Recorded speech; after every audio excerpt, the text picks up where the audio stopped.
and welcome to Tykes Teens Mental Health in the News, a series of segments that we do with our experts who provide perspective on mental health issues that we're seeing in the headlines.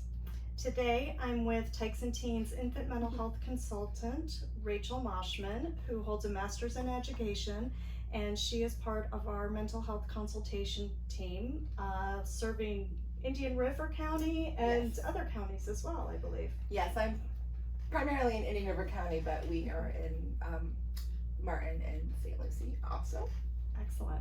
So you work with childcare center staff members to train and support them in working with children in a productive, trauma-informed way. So before we get into the story of the headlines, can you give us a little overview of infant mental health and the mental health consultation that Tykes Teens does? Yes, infant mental health is for children 0 to 5, and Tykes Teens is really unique.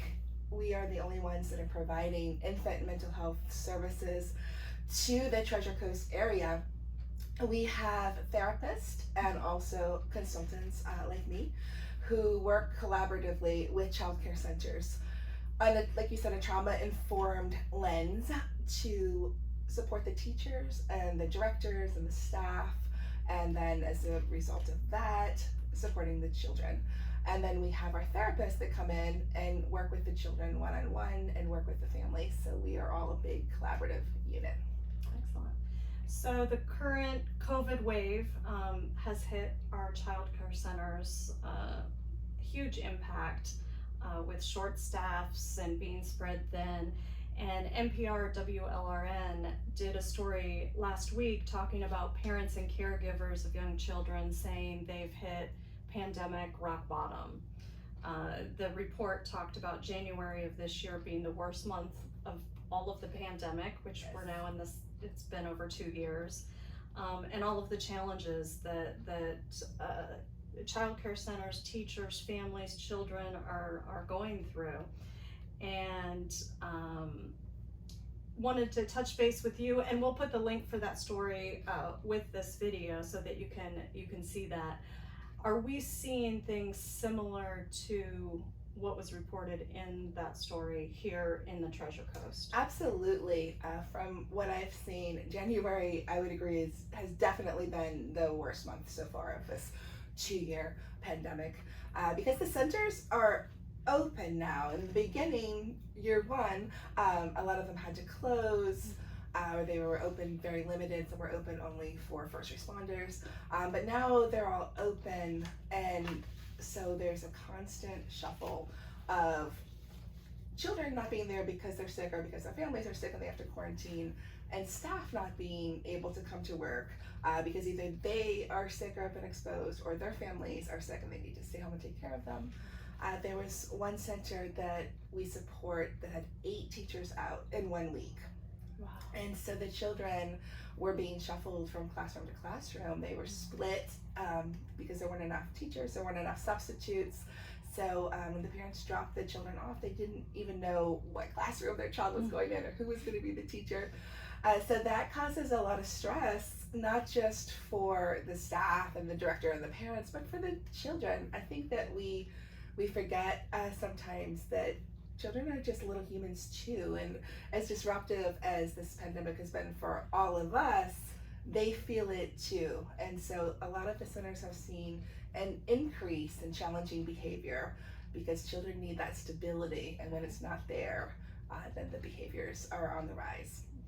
So you have developed an incredible tool that's a resource for those teachers to help our kiddos and know what to expect and reassure them that they're in a safe place. Can you tell us a little bit about scripted stories? What are they? And then we'd love to hear more about the one you've developed. Scripted stories are social emotional stories that help young children with a particular need or skill set. So this particular one that I wrote is about when your teacher is not there.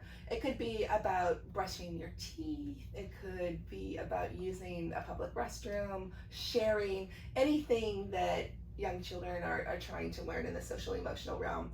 And they're just short little stories that explain how the child might be feeling and how to deal with that, things they can do. So you do them for specific topics, and this one, for example, directly relates to Yes, the it can be pandemic. about any specific topic, and parents can even use them at home. They can write their own, they can make them with their child's photo, and teachers as well can make them specific to their classroom. Great. So show us a little about the one that you did. So this is the one that I created after I heard about the 8 teachers being out, and it's called My Teacher Isn't at School Today, and it just walks through. My teacher isn't at school today. I may feel sad. I may miss her. So the feelings that might come up. It's okay to be sad. It's okay to miss my teacher. I wish her well, because we want to acknowledge that it's okay to have those feelings. It's okay to be sad. Being with a new teacher might be scary at first. It's okay to get to know a new teacher. I might be in a new classroom. It will be fun to play with new toys and meet new friends. To capture those kids who are being shuffled around to different classrooms. Things are different. I don't know the rules or what comes next. I will listen to directions. I will ask for help if I need it. I will look at the schedule to see what comes next. I am safe.